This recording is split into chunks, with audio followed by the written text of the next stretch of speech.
Spoiler alert! This review contains major plot revelations from The Brutalist. If you haven't seen the film yet, I recommend watching it first and then coming back. Because some moments in this film are not just cinematic, they're deeply unsettling. He survived hell, only to build the American dream and watch it crumble beneath his hands.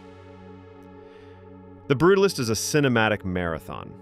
3.5 hours of ambition, architecture, trauma, and concrete-born dreams. At the center is Laszlo Toth, Adrien Brody, a Hungarian Jewish Holocaust survivor turned visionary architect.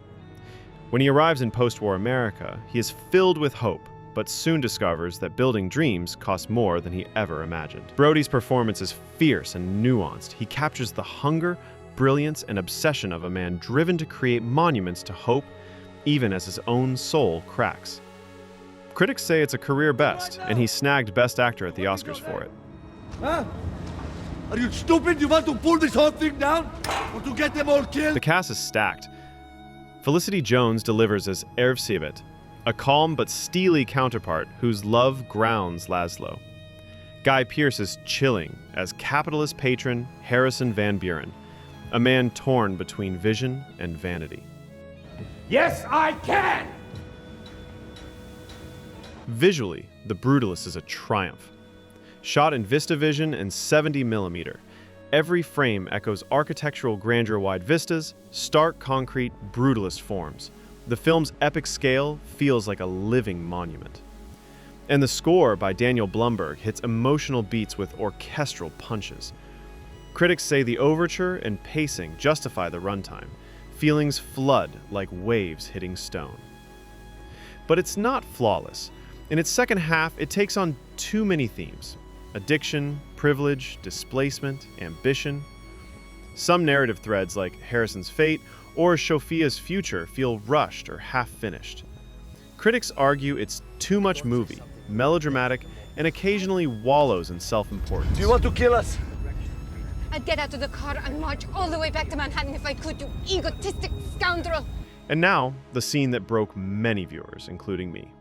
In a pivotal late scene, Van Buren rapes an intoxicated Laszlo in an Italian marble quarry.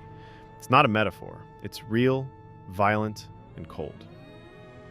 Corbet and Pearce conceived it as a terrifying illustration of power, control, and ownership. As Pearce explains, Van Buren wants to own Laszlo, not only his work, but his body. Why include this? Director Brady Corbet doesn't use the scene for shock. He uses it to confront the power dynamics of ownership, masculinity, and domination, turning Laszlo from creator to victim in a world that punishes vulnerability.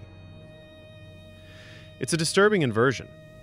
The man who poured his soul into building monuments to hope is now desecrated, used, and discarded. Critics are divided. Some call it excessive. Others say it's the emotional nucleus of the entire third act, a commentary on how trauma isn't always loud. Sometimes it's slow, creeping, and final. Box office? Unstoppable. 10 Oscar noms, Best Cinematography, Score, Acting, plus Golden Globes Critic Circle wins. The Brutalist is undeniably a major art house event. So, here's the verdict. The Brutalist is a monumental piece of filmmaking. Bold, brave, and built to last.